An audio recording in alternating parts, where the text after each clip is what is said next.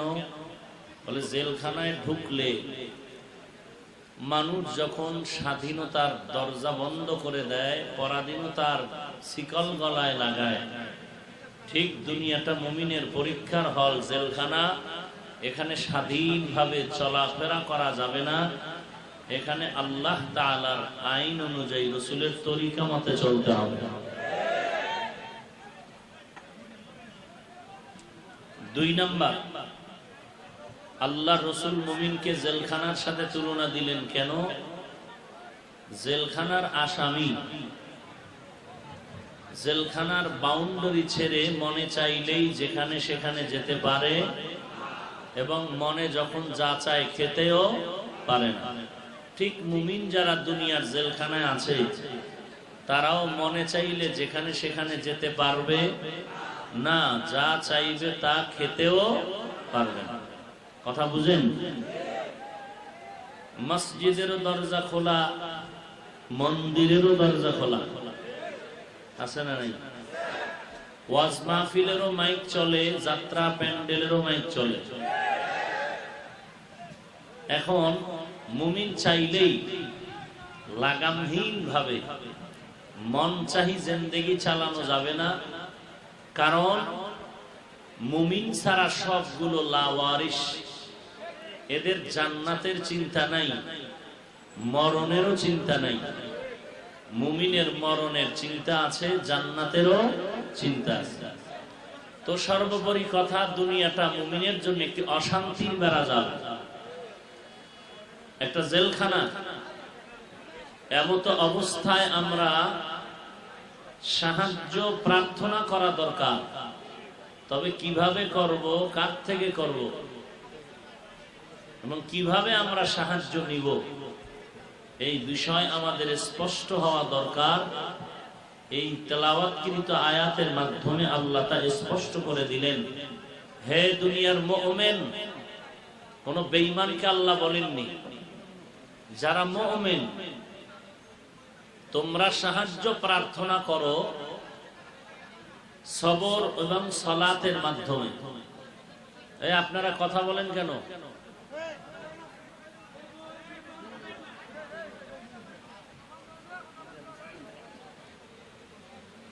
সালাত এবং সবর ও সালাতের মাধ্যমে সাহায্য প্রার্থনা করো। ঘোষণা কার? আল্লাহ তাআলা। তো দুনিয়ার এই জমিনে মুমিনের এটা শান্তির জায়গা নয়। মুমিনের শান্তির জায়গা জান্নাত। কোথায়? জান্নাত।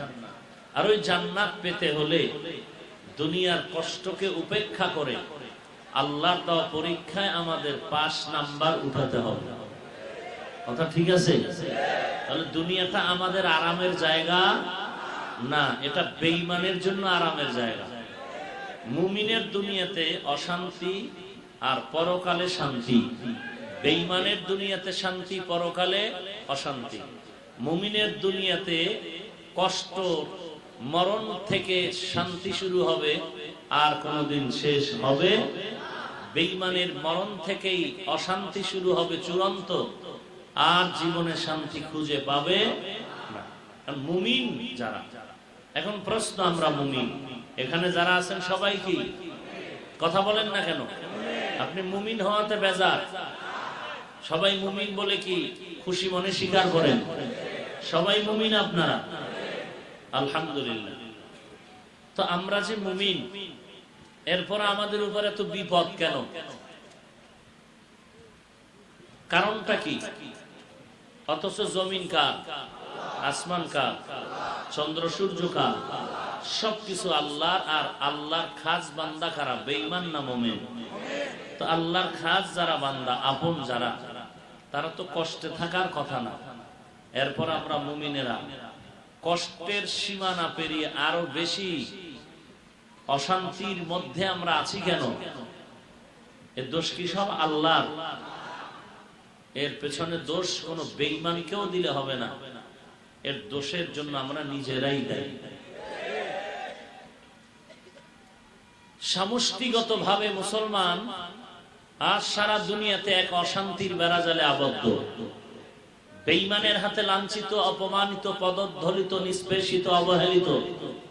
ভারতের অবস্থা করুন, বার্মার অবস্থা করুন, এরপরে বাইতুল মাকদিসের এলাকা, জেরুজালেম, ফিলিস্তিনের অবস্থা বড় করুন।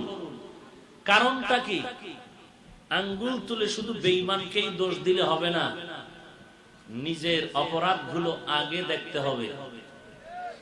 এবং আল্লাহ বলছেন, তোমরা পাহাড় সমপরিমাণ বিপদেও তোমরা পিছপা হয় না। দুইটা পুঁজির মাধ্যমে তোমরা সাহায্যের দরজায় দাঁড়ায় যাও। কয়টা পুঁজি? এক নম্বরে ধৈর্য, দুই নম্বরে নামাজ। এই দুই পুঁজি নিয়ে তোমরা পাহাড় সমপরিমাণ মুসিবতের দ্বার প্রান্তে দাঁড়াও, আল্লাহ আসমান থেকে ফিরিস্তা দিয়ে সাহায্য করবে। দেখেন, মক্কা বিজয় হলো, মক্কা বিজয়ের পরে রাসূল মক্কাবাসীকে, মুশরিকিনে মক্কাদেরকে সাধারণ ক্ষমা ঘোষণা করে দিলেন। সাধারণ ক্ষমা ঘোষণার পরে বনু সাকিফ গোত্র, এদের কিছু লোক আর তায়েফের জমিনে অবস্থানকৃত হাওয়াজিন গোত্রের কিছু লোকেরা, ধনাঢ্য ব্যক্তি, তারা বেঁকে বসলো, বলে সামান্য হবে না, আবার যুদ্ধ হবে। তারা রেডি হয়ে গেল। রাহমাতুল লিল আলামিন 14,000-এর সৈন্যবাহিনী নিয়ে মক্কা শরীফ থেকে তায়েফের রোড রওনা হয়ে গেলেন যুদ্ধ করার জন্য। তো 14,000-এর বাহিনী, আর এরা ছিল সংখ্যায় খুবই কম। এদের মধ্যে একটু অহংকার আসলো, আমরা লোক সংখ্যা বেশি, বিজয় তো আমরাই হব। এই শুধু অহংকার অন্তরে আসার কারণে প্রথম যুদ্ধ চলাকালীন অবস্থায় মুসলমান পরাজয় বরণ করল। রাসূলুল্লাহ সাল্লাল্লাহু আলাইহি ওয়া আলিহি ওয়াসাল্লাম সাদা খচ্চরের পার্শ্বে বসে আব্বাস রাদিয়াল্লাহু তাআলা আনহুকে বললেন, মুসলমান যারা ভেগে গেল, ভীত সন্ত্রস্ত হয়ে পৃষ্ঠ প্রদর্শন করে পিছপা হয়ে গেল, এদেরকে ডাক দাও। যখন আব্বাস রাদিয়াল্লাহু তাআলা আনহু তার কণ্ঠের আওয়াজ বেশি ডাক দিলেন, ওই গাছতলার নিচে বায়াত গ্রহণকারীরা তোমরা আসো। হুঙ্কারে মাটি কেঁপে উঠল। মুসলমান আবার ঘুরে দাঁড়ালো। রসুলের কাছে যাওয়ার পরে রসুল কিছু উপদেশ দিলেন। এরপরে আল্লাহ পাকের অর্ডারে আবার যুদ্ধ শুরু হলো। আল্লাহ পাক আসমান থেকে ফিরিস্তা পাঠাইয়া তাদের সাহায্য করলেন এবং তারা চূড়ান্ত ভাবে বিজয়ী হয়ে গেল। প্রথমবার তাদের পরাজয় বরণের কারণ ছিল আধিক্যতার অহংকার। অহংকার ধ্বংসের মূল কারণ, চূড়ান্ত ধ্বংসের মূল কারণ। আপনারা ইতিহাস জানেন, ইবলিস, মরদুদ ও শয়তান, জমিন ও আসমানের এমন কোন জায়গা বাদ ছিল না যে ইবাদতের সিজদা করে নাই। আল্লাহ পাক ইবলিসের ইবাদতে এত খুশি ছিলেন যে আল্লাহ খুশি হইয়া ইবলিসকে উপাধি দিতে থাকলেন যে তুমি এত বড় আবেদ, তুমি এত বড় জাহেদ, তুমি এত বড় খাজেন, তুমি এত বড় বুজুর্গ, তুমি একজন ওলিয়ে কামেল। কে বললেন? এই মেয়ে, কথা বলতে দিবেন না? শেষ করে দিব। বোবা হয়ে আছেন কেন? ইবলিসকে কে বললেন? তোমার ইবাদত এত ভালো, আমি আল্লাহ খুশি হয়ে তোমাকে বললাম তুমি ওলিয়ে কামেল। সেই ইবলিস আপনাদের ইতিহাস জানা মতে কি জান্নাতি? কি কয়দিনের জন্য? চিরস্থায়ী। এত বড় ওলিয়ে কামেল জাহান্নামে যাবে কেন? অহংকার। কি অহংকার ছিল? আল্লাহ বলছিলেন উসজুদু লি আদম, ফেরেশতারা সহ সম্মুখে যারা আছো আদমকে সিজদা করো।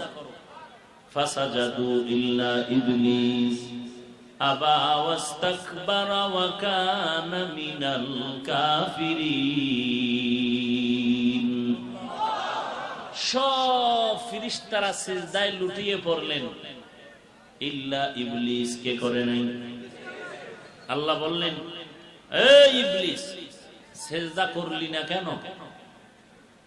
বলে আমি সিজদা করব কেন? আমার যুক্তিতে মিলে না। আমার কি তোমার যুক্তি? আনা খায়রুম মিন খালাকতানি মিন নারিন ওয়া খালাকতাহু মিন তিন। আমি আদম থেকে ভালো। কেন ভালো? আমি আগুনের সৃষ্টি, আদম মাটির সৃষ্টি। মাটির সৃষ্টি শ্রেষ্ঠ হতে পারে না। আগুনের যে আমি শ্রেষ্ঠ। আল্লাহ বললেন যুক্তির নাম আল্লাহর গোলামি নয়, আল্লাহর আদেশ নিষেধ বুঝে আসুক আর না আসুক মেনে নেয়ার নাম গোলামি।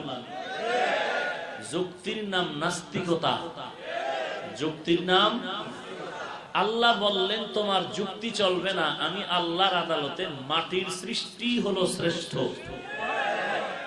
ইবলিস বলল মাটির শ্রেষ্ঠ শ্রেষ্ঠ নয়, আমি আগুনের তৈরি ইবলিস হলাম শ্রেষ্ঠ। আল্লাহ বলেন ফাখরুজ ফাইন্নাকা রাজিম, মারদুদ তুমি বের হয়ে যাও। আল্লাহ চিরতরে তাকে বের করে দিলেন। এই যে ইবলিস ধ্বংস হয়ে গেল চিরতরে, এর পেছনে কারণ ছিল অহংকার। কি ছিল? এই অহংকারে তার জিন্দেগি সব বরবাদ হয়ে গেল। অতএব আমরা তো আমল টামল করি না, টুকটাক যা করি। কবুলিয়াতের কোন গ্যারান্টি কি কেউ পাইছেন ঘুমের ঘরে? কথা বলেন। যারা মোটামুটি দরুদ ও সালাম পড়েন, নামাজ পড়েন, মক্কা মদিনা দৌড়াচ্ছেন, জিকির আজকার করেন, পীরের দরবারে যান, টুপিটা মাথায় দিয়েছেন, সুযোগ পেলে নামাজ পড়েন, বলেন আপনার জিন্দেগির টুটা ফাটা আমল আল্লাহর কাছে কবুল হয়েছে কোনো গ্যারান্টি আছে? কারণ নাই। ঘুমের ঘরেও পান নাই। তাহলে আপনি যদি এরপর ওই আমল দিয়ে অহংকার করেন, তাহলে কবুল যদিও হইয়া থাকে এই অহংকারী করার কারণে সওয়াব নষ্ট হয়ে গেল। কথা বুঝেন নাই? অতএব অহংকার পতনের পূর্বাভাস। এই অহংকার মানুষের ভেতরে একটি আমি ভাব কয়েকটা কারণে অন্তরে জমা দেয়। একটা হলো ক্ষমতার কিছু গরম, কিছু আছে টাকা পয়সার গরম, কিছু আছে তাবেঈ রক্তের গরম, কিছু আছে ইলম আমলের গরম। মোটামুটি একটু নামাজ টামাজ পড়লেই বেনামাজিরে দেখলে গালি দেয়, বেটা তুই জাহান্নামী, নামাজ পড়ো না, আমি নামাজি। ওই লোকটা নামাজ না পড়িয়াও কোনো একদিন হতে পারে তওবা করে জান্নাতে যাবে। তুমি নামাজি অহংকারী করার কারণে তুমি জাহান্নামে চলে যাবে। ইয়া আইয়ুহাল্লাযীনা আমানুস্তাঈনু বিস-সাবরি ওয়াস-সালাহ ইন্নাল্লাহা মা'আস-সাবিরিন।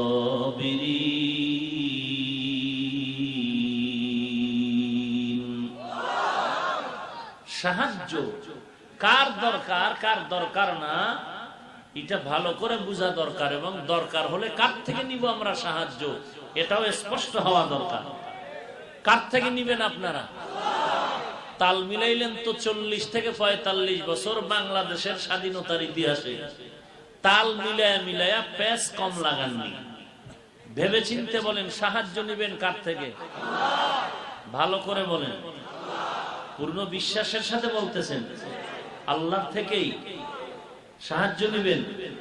যদি অবস্থাটা এমনই হতো, একুরেট আপনার স্লোগানটা হতো, তো এই সোনার বাংলায় কোনো সুদি কারবারি থাকতো না। আসেনি? এই কথা বল না কেন?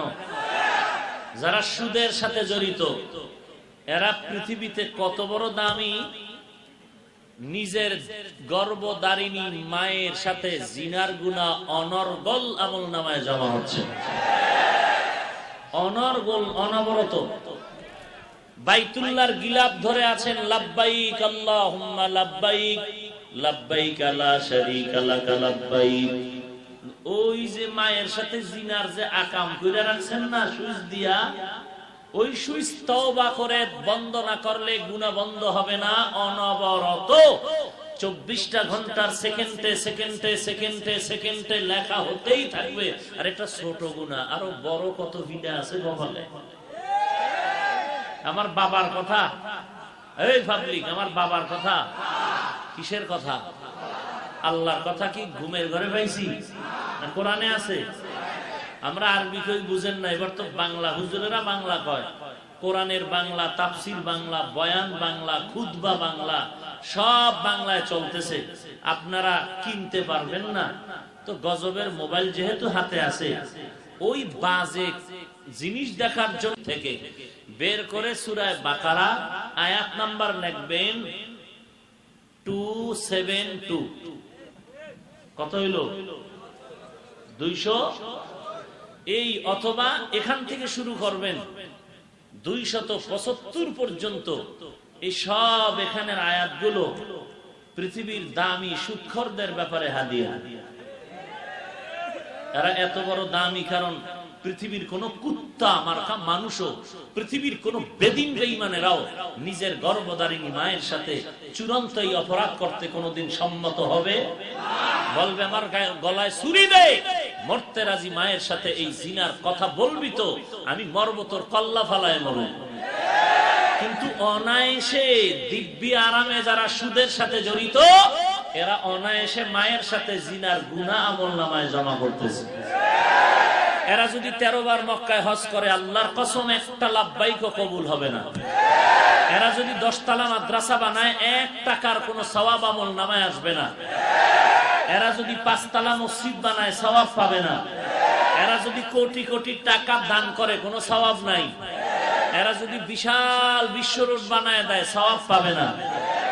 এরা তওবা না করে মরলে চিরস্থায়ী জাহান্নামী। আমার বাবার কথা না কোরআনের কথা? কোরআনের কথা যদি বললে মনে কষ্ট পান, তাহলে আপনি আল্লাহর গোলাম হতে পারেননি। রাগ আসতেছে? এই রাগ করেন? এই কথা বন্ধ রাখবো নাকি বলবো? না, আপনারা তো বলেন হুজুর কোরআন হাদিসের ভিতরে বয়ান করেন। আমার তো মনে চায় মাঝে মাঝে কোরআন হাদিসের বাইরে বয়ান করি। বাইরে করলে আপনাদের ছাড় আছে, আর ভিতরে করলেই কিন্তু ঝামেলা। কারণ কোরআন হাদিসের ভিতরের বয়ান করলেই সুদের বিরুদ্ধে বলতে হবে। কোরআন হাদিসের ভিতর থেকে বয়ান করলে গাঞ্জাখোরের বিরুদ্ধে বলতে হবে। কোরআন হাদিসের ভিতর থেকে বয়ান করলে বেপরদায় যারা মাস্তানি করে ওদের বিরুদ্ধে বলতে হবে। কোরআন হাদিসের ভিতর থেকে বয়ান করলে যারা মদ পান করে তাদের বিরুদ্ধে বলতে হবে। কোরআন হাদিসের ভিতর থেকে বয়ান করলে ভেজাল আর ভেজাল কাদের জন্য? যারা দুনিয়াদার চাপাবাজ। মুমিনের জন্য ভেজাল নাই। কথা বুঝেন নাই? হাকিমুল উম্মত মুজাদ্দিদুল মিল্লাত শাহ আশরাফ আলী থানভী রাহমাতুল্লাহ আলাইহি বলেন, ওয়াজ মাহফিল একটি অপারেশন থিয়েটার। ডাক্তার অপারেশন করে রোগীকে সুস্থ করার জন্য। ওয়াজ মাহফিল কোরআনের প্রেসক্রিপশন দিয়ে কোরআন ওয়ালারা চিকিৎসা করবেন জাহান্নামের রোগ চিকিৎসা করে মানুষকে জান্নাতের পথে নেওয়ার জন্য। তাহলে জাহান্নামের পথে আছেন, এর থেকে বাঁচানো চেষ্টা করা উলামায়ে কেরামের দায়িত্ব। বাঁচবেন কি বাঁচবেন না সেটা আপনার ব্যাপার। কথা বুঝেন নাই? একটু আগেই বলেছি মন্দিরেরও দরজা খোলা, মসজিদেরও। ঢুকবেন কোথায় সেটা আপনার ব্যাপার। কারণ এটা পরীক্ষার হল। পরীক্ষার হলে পরীক্ষার্থী প্রশ্নের উত্তর সঠিক লেখারও স্বাধীনতা আছে, বেঠিক লেখারও কোনো বাধা দিবে সেখানে কেউ? যাই ভুল লেখো কেন, কোনো বাধা নেই। তো দুনিয়াটা পরীক্ষার হল, আকাম করারও রাস্তা খোলা আছে, নেক আমল করারও রাস্তা খোলা আছে। কারণ আপনি কোনটা করবেন আপনার ব্যাপার।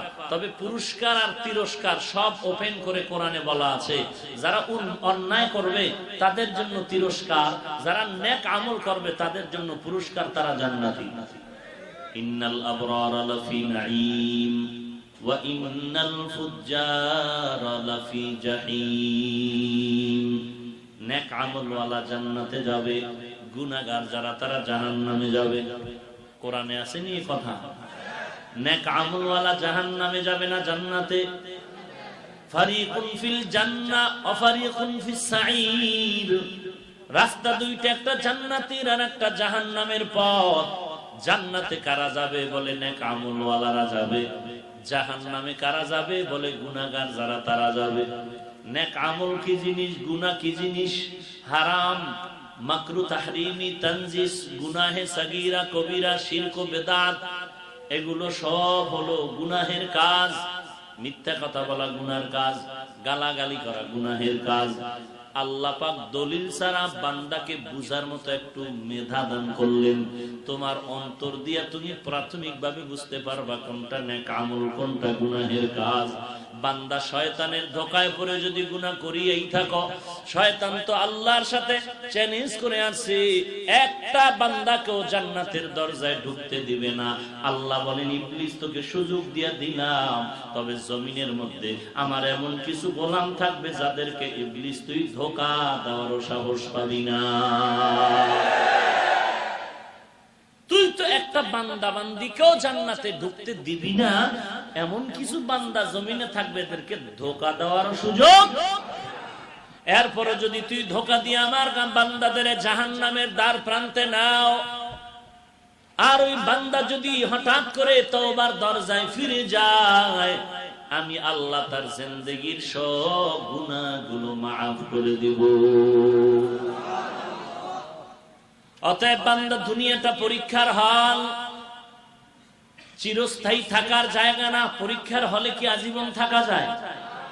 ঘড়ি ধরা 3 ঘন্টা সময়, ওই সময়ের মধ্যে তুমি ভালো লেখো খারাপ লেখো, তাড়াতাড়ি ঘন্টা বেজে গেলে আর সময় দেওয়া হবে?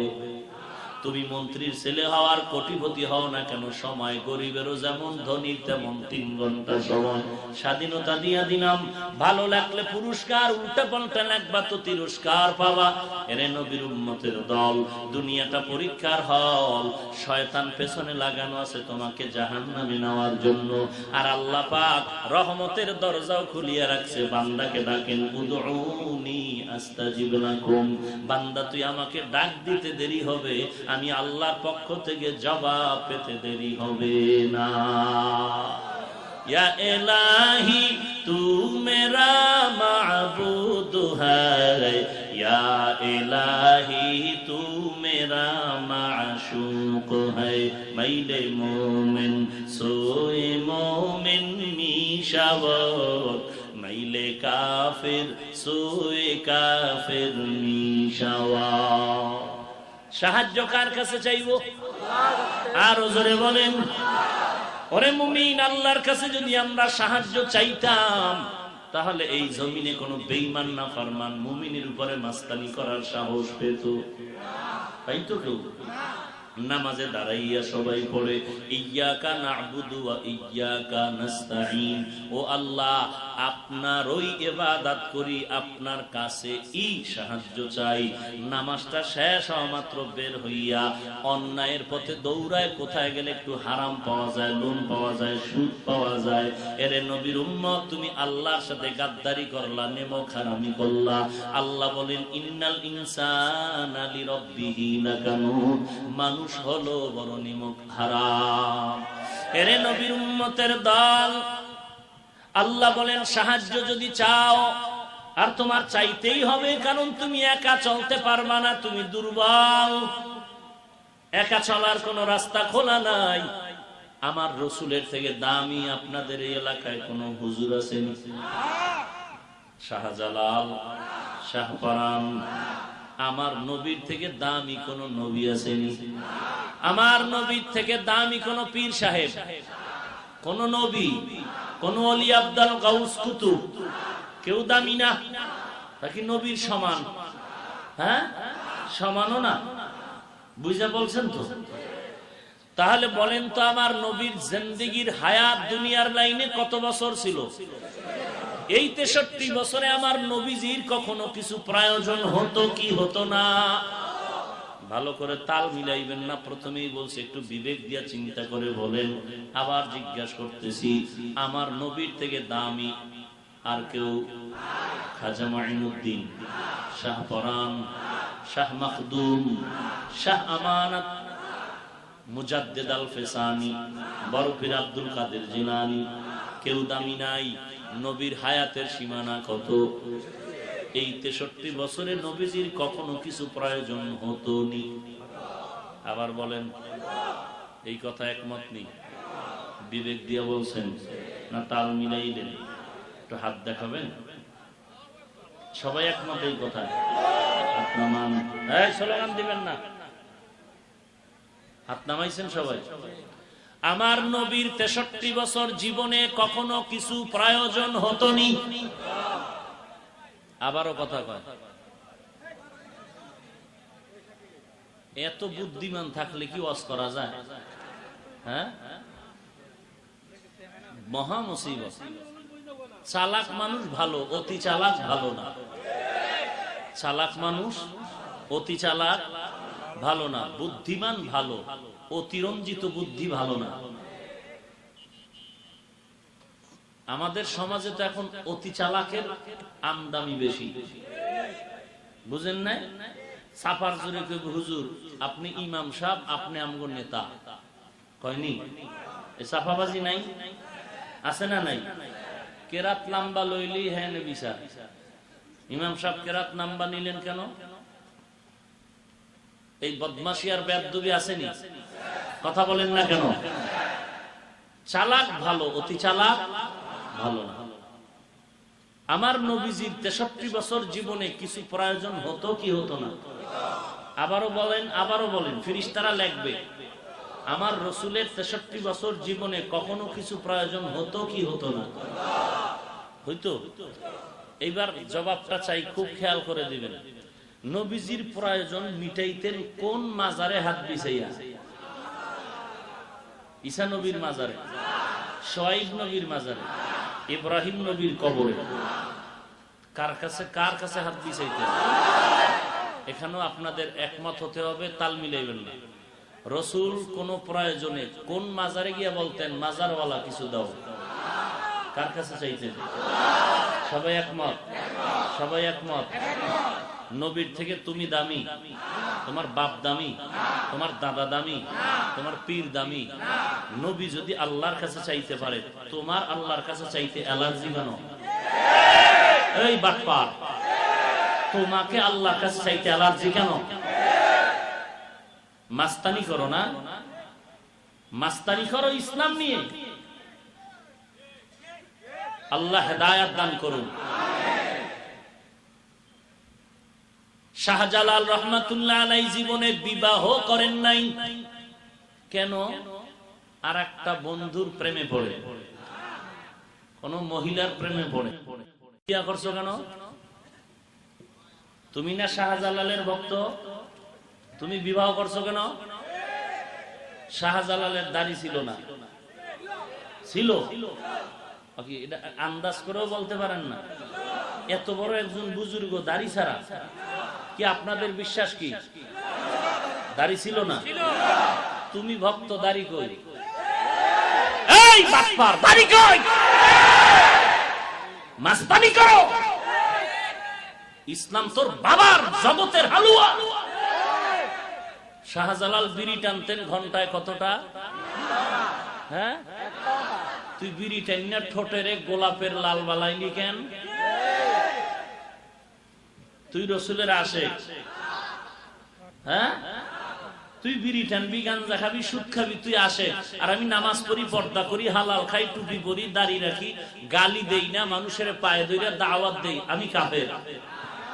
এই নি শিখছো বিড়ি টাইনা? বদমাশ। ইসলাম কারো বাবার কেনার টাকার সম্পদ, কারো বাবার চাপাবাজিতে চলে।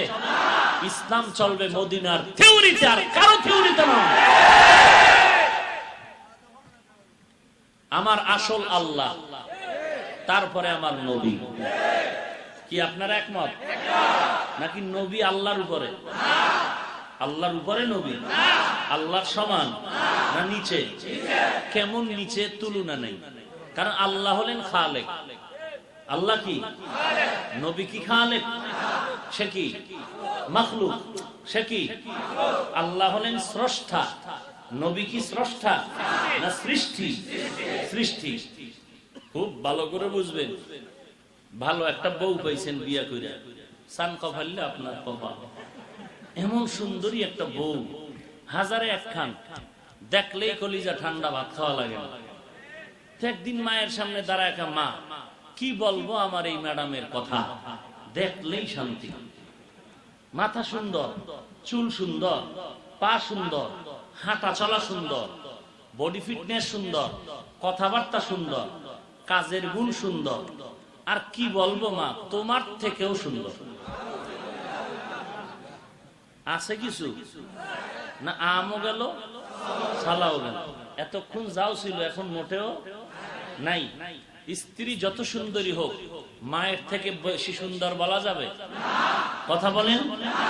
ভালো করে মনে রাখবেন, আপনার পীর সাহেব, আমি পীরের মুরিদ, আমি ওলি ভক্ত, আমি আউলিয়া কেরামকে শ্রদ্ধা করি অন্তর থেকে, কলিজা দিয়ে। কিন্তু আজীবন মনে রাখবা, আল্লাহওয়ালার প্রশংসা কোরআনেও আছে, হাদিসেও আছে।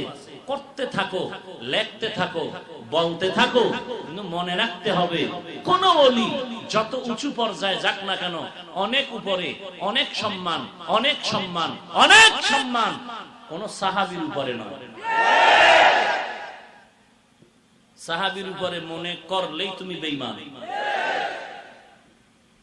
এবার সাহাবায়ে নবীদের গুণগান গাইতে থাকো, গাইতে থাকো, গাইতে থাকো, বলতে থাকো, লিখতে থাকো। আমার নবীর উপরে, আমার নবীর গুণগান গাইতে থাকো। গাইতেছিল সারা দুনিয়ার মাখলুকাত, গাইতেছিল। যতই গুণগান গাইতে থাকো, কিয়ামত পর্যন্ত নয়, কিয়ামতের দিনও আমার নবীর গুণগান চলতে থাকবে। কিন্তু কোনদিন আমার আল্লাহর উপরে হবে। এই কথা বুঝতে কষ্ট হয়। কি বুঝবেন? কি বুঝলেন? আমি নবীর দুশমন। তুমি বিড়ি টাইম না আসে, কারণ আমি নবীর আদর্শ রাইখাও আমি দুশমন। আল্লাহ হেদায়াত দান করুন। সাহায্য কার কাছে চাইবো? আল্লাহর কাছে। নবী কার কাছে চাইছেন? তাহলে আমাদের চাইতে কোনো বাধা নাই। কয় জিনিসের মাধ্যমে চাবো? দুই। এক নম্বরে ধৈর্য, দুই নম্বরে নামাজ। নামাজ বছরে কয়বার? বছরে একবার।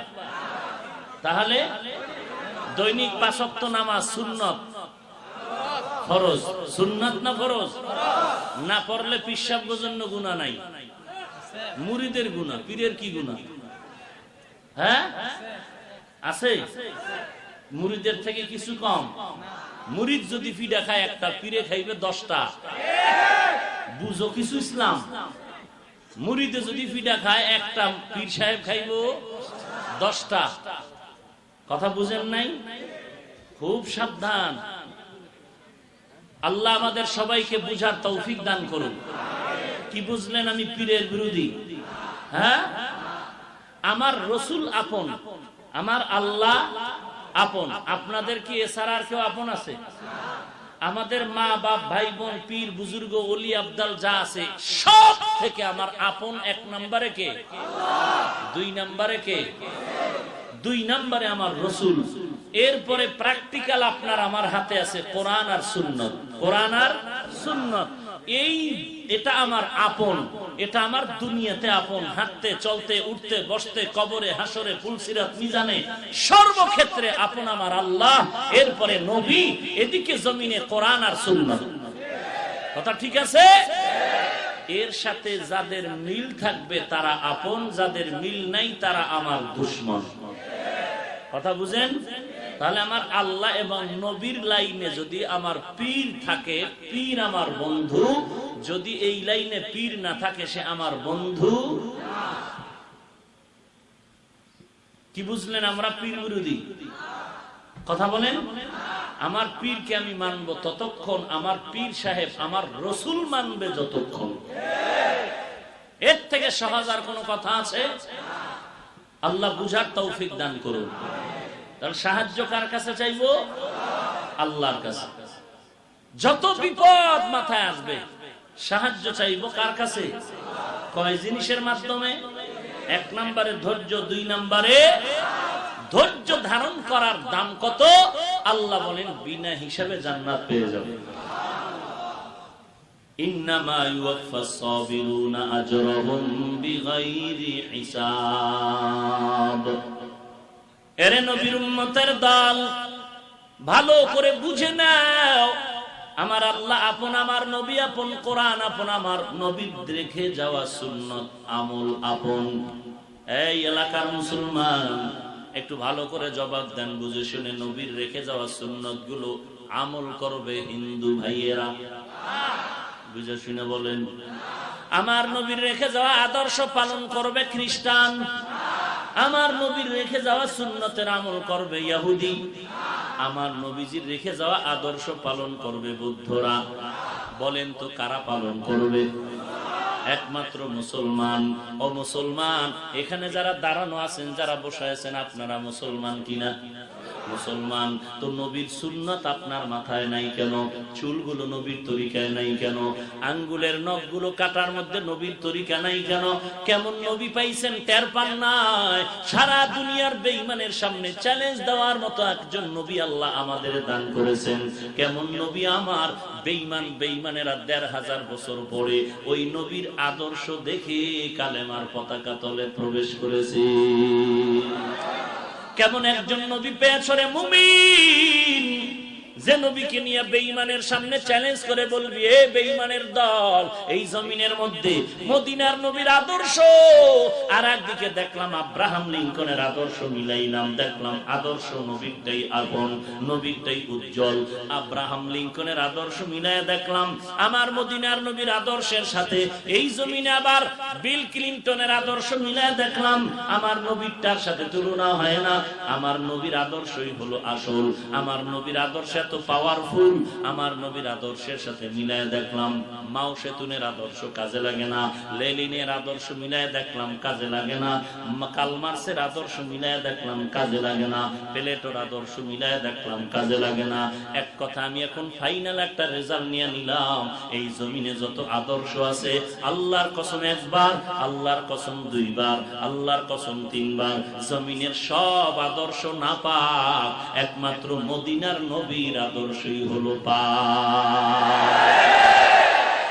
ইমামুল আউয়ালিন আল আখিরিন বহরে সাদকা রাহমাতাল লিল আলামিন সাইয়্যিদুল কাউনাইন খাতমুল মুরসালিন আখিরামুদ বুয়াদ ফখরুল আউয়ালিন। কেমন নবীর আদর্শ আমার? ও বান্দা, তুমি কেমনে হাঁটবা সেখানেও নবীর আদর্শ, কেমনে খানার লোকমাটা দিবা সেখানেও নবীর আদর্শ। মক্কার বেঈমানেরা কয়, কেমন নবী তোরা মানরে উম্মতেরা, যেই নবী বাথরুমের নিয়মটা শিখায় দেয়। সাহাবী ডাক দিয়া কয়, রে বেঈমান, আমরা শুধু এমন নবী মানি যে বাথরুমের নিয়ম শিখায়, তা না, আমার নবী এমন নবী যে বাথরুমে গিয়া পানি খরচ করারও নিয়ম শিখায়।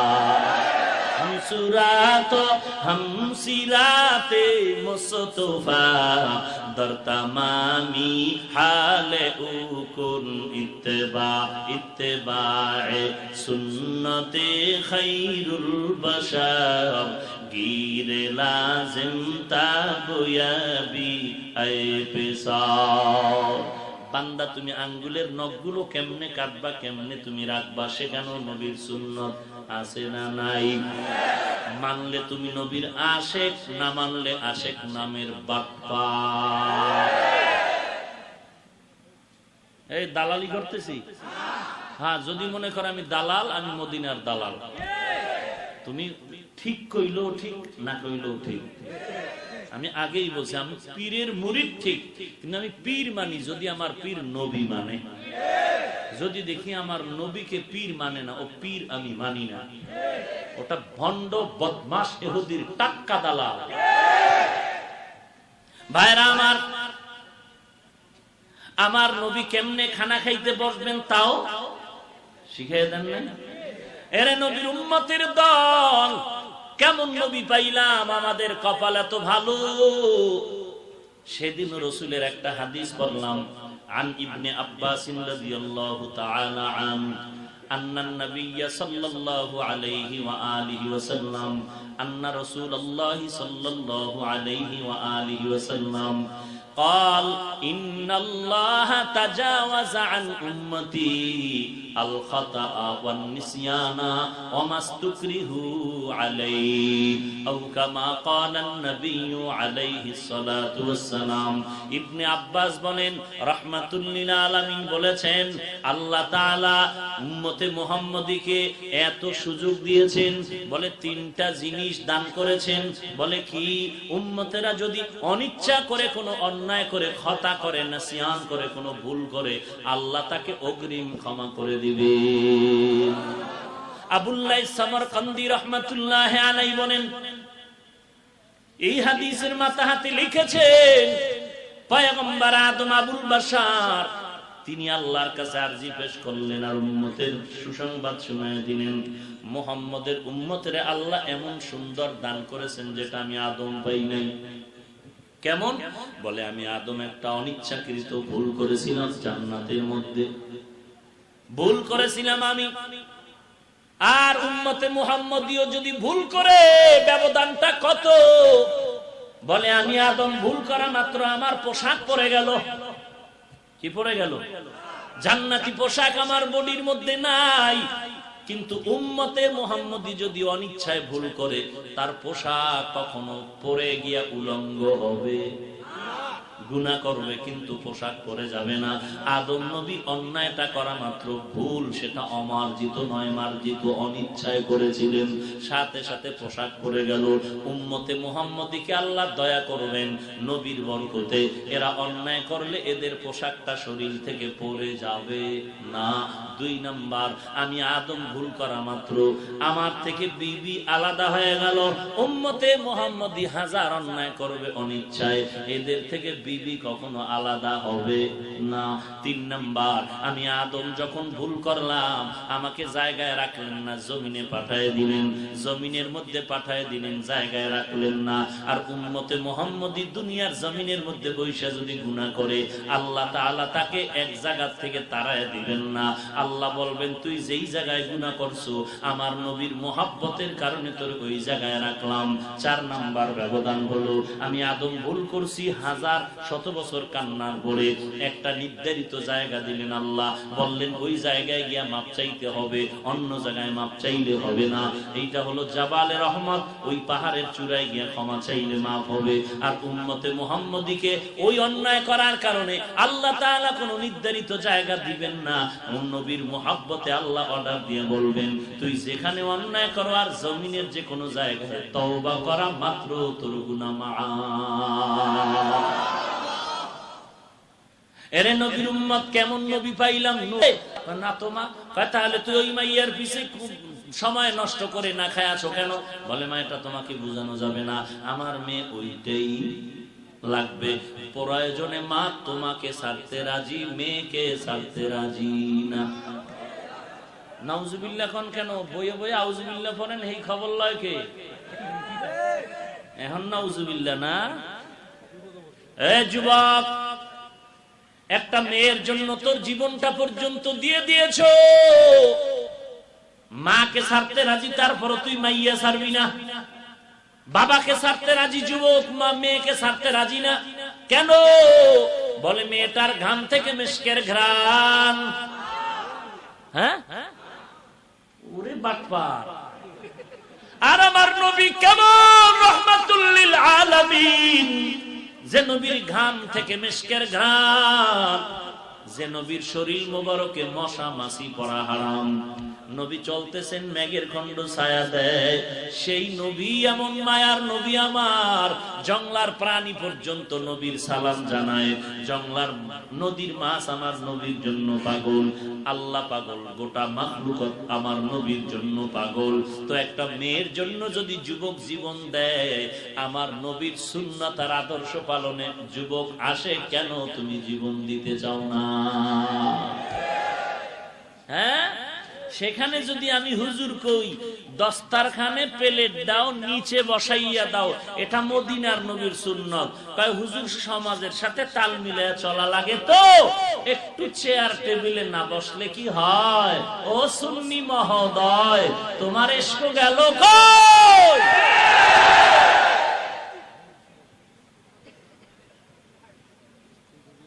ইসলামী রাষ্ট্র কায়েম থাকলে টের ভাইতি ফিডা কারে করে সাফাবাজি খবর হয়ে যায়। এরে নবীর উম্মতের দল, আয়নার সামনে তাকাইয়া দেখ তোর চেহারাটা নবীর তরিকার সাথে মিল আছে কিনা, চুল কাটার মধ্যে নবীর আদর্শ আছে না নাই? তুমি ক্রিকেটারের সাইজে চুল কেটে ইন্দুর আর বান্দর হয়ে আসো, তুমি যদি বলো আমি নবীর বড় আশিক, আমি বলবো তুমি নবীর আদর্শের বড় বাটবা। हकीकत से तू दुनिया बेखबर है, दुनिया की नुमाइश पर नजर है, नमी गुयम के अज दुनिया जुदाबाश बहर कारे के बाशी बा खुदाबाश। এই মোবাইল নিয়ে এই বেটা বন্ধ কর। আল্লাহ মোবাইলের গজব থেকে গোটা জাতিকে হেফাজত করুন। এই ব্যস্ত, এই মোবাইল নিয়ে ব্যস্ত, ও কি কইতেছে ওর কানে দিয়ে ঢুকতে। বয়ানের পরে যদি জিজ্ঞাসা আজকে কেমন হইলো, আজকে এই বৃষ্টির মধ্যে যে ফাটাফাটি হইছে, তো কি হইছে? কইতে আর অন্য কিছু, মোটামুটি সুন্দর হইছে। তো কোথায় আছে? কয় মেমোরিতে ঢুকাই নিছে। তো মোবাইলটা যদি পইরেই যায়, আর মোনাজাতের পর একটু বরকতের সোরেরা তো সুযোগ পাইলে ছাড়েনি, যদি নিয়েই যায় বরকতান, তা আমও গেল, সব শেষ। হাসির কথা না রে ভাই।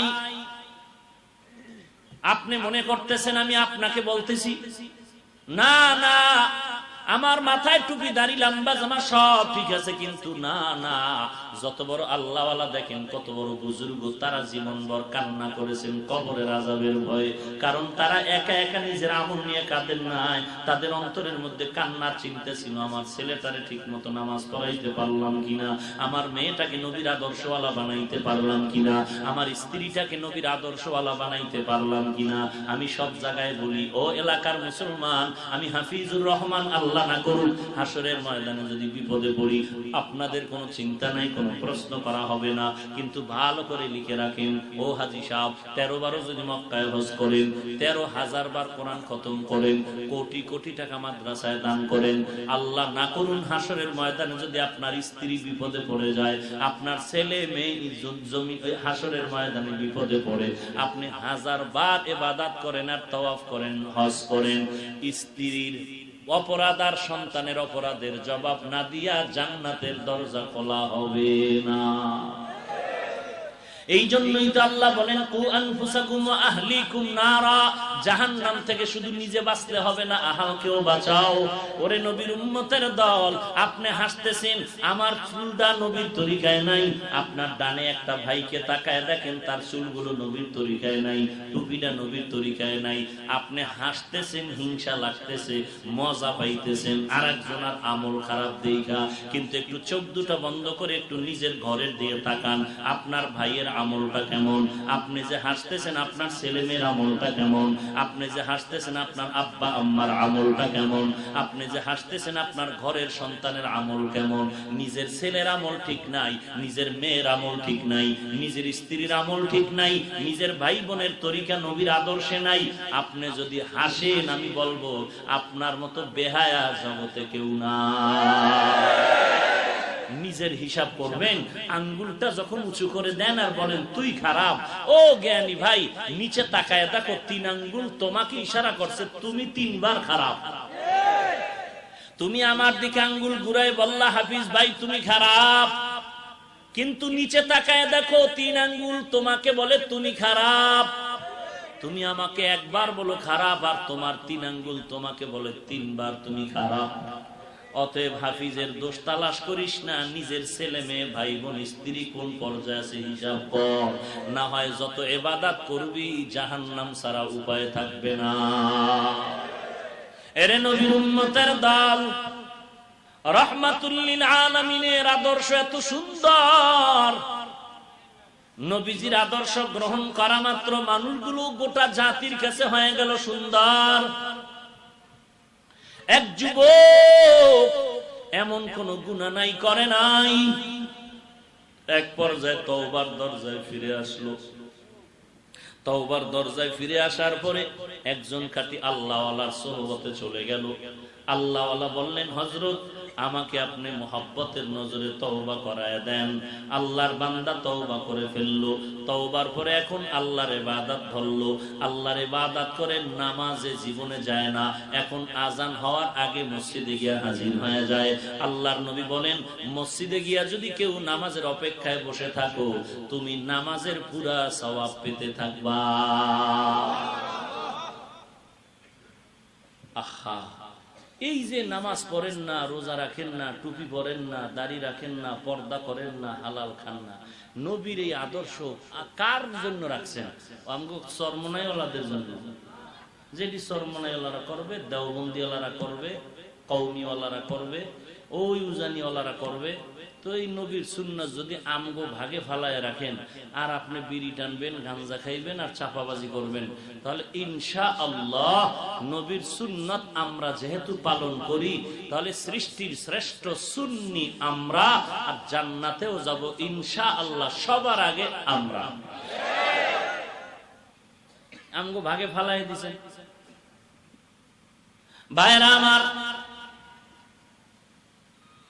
এই যে এত কথা বললাম, পাঁচকল্লি টুপি মাথায় দিয়ে অন্য টুপিওয়ালারা গালি দিছি, কথা বলেন। আমি কওমি মাদ্রাসায় পড়ার কারণে আলিয়াওয়ালাকে গালি দিছি, বলেন আপনি কেন আমাকে বাঁকা নজরে গালি দেন? এই কি রসুলের আদর্শ?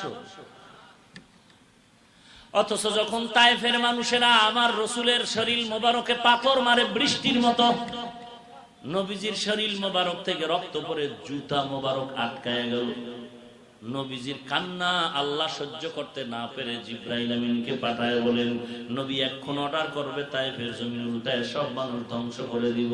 নবীর আদর্শ কেমন? আমার নবী বলেন জিবরাইল আল্লাহকে নিষেধ করে দাও, না না তায়েফের মানুষকে মারবা না, এরা আমাকে চিনে না, চিনলে আমাকে মারতো না।